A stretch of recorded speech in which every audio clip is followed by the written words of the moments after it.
I am Ferdinand Marcos, and I am the President of the Republic of the Philippines.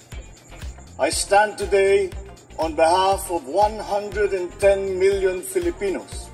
Hello people and hello universe, it's me again. Shout out sa inyo mga kababayan. Ayan, hello sa mga Marcos loyalists and supporters. Mayroon tayong upload videos updates.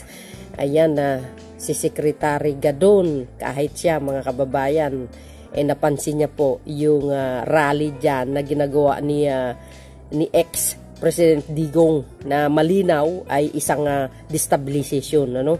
So ibig sabihin totoo pala yung mga bali-balita na si Digong ang nangungunan niyan, no, sa pagdidistab.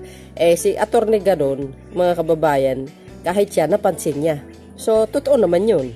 Kahit sino sa inyo, malinaw na malinaw. Ito po ay hunger and power. Pang-aaga ng pwesto. Hindi pa kontento, hindi makapaghintay sa 2028. Atat na atat. Biro nyo yun. Paalisin mo yung pinakamagaling na Pangulo. Nako. Tapos ipalit mo yung walang kakwenta-kwenta, walang alam. Di kayo naloka. Ano po ang mangyayari sa bansa natin? Di babalik na naman tayo sa tae. O, di ba? Pero hindi po mangyayari yan sapagkat majority ng mga Pilipinos ay suportado si Pangulong Marcos Jr. kahit ang sandatang lakas. Kaya nga kayo, nagsasayang lang kayo ng laway sa mga panawagan nyo.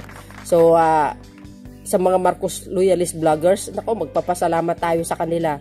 Kasi yung mga yung mga salot sa lipunan na nag-spread ng fake news, dinidebunk ng Marcos loyalist vloggers. Kaya sobrang malaki ang tulong nila yan kay Pangulong Marcos Jr. sa pag-i-spread ng mga good news, mga nagagawa ni Pangulong Marcos Jr., malalaking project. Saludo ako sa mga vloggers na yan. May malasakit sa mamamayang Pilipino, no? So dahil dyan guys, pakinggan nyo yung sinabi ni Secretary Gadon, no? See you again on my next upload video. Bye and baboos. God bless Philippines. Eto na.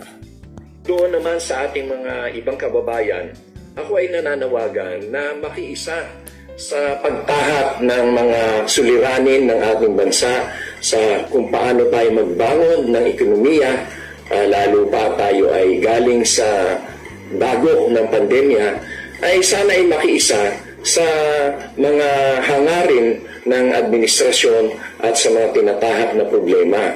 Dahil ito ay para naman sa bansa. Ang sinasabi nga natin ay sama-sama tayong babangon muli. At hindi yan ganyan na puro kayo destabilization. Yung mga rally-rally nyo, yung prayer, paano naging prayer rally yun? Paano naging rally for peace yun? Puro destabilization yung mga pinagsasasabi ninyo. Pag-isipan nyo ng husto yan at itigil nyo yung inyong ginagawang ganyan sapagkat sa halip na makatulong kayo sa ating bansa ay lalo lamang kayong taliwas ang inyong mga prinsipyo. Ako ay talagang nalulungkot din doon sa inyong panawagan na dapat ay alisin ng tanggalan ng suporta si Presidente Marcos. Alalahanin ninyo na siya ay naihalal ng taong bayan na mas marami kaysa sa inyo na umaattend ng rally na yan. Milyon-milyon ang naghalal sa kanya.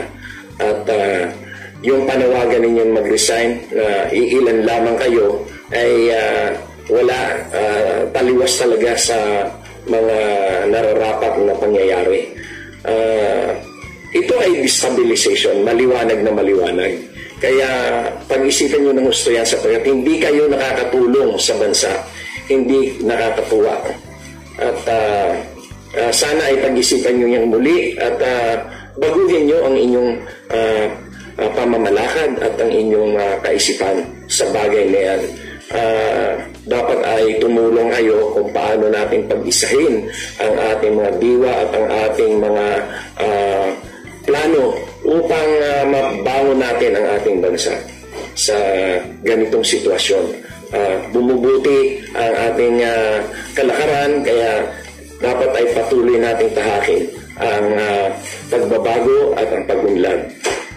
Nananawagan ako sa inyo, nakikiusap na labanan na natin ang mga destabilization. Maraming salamat.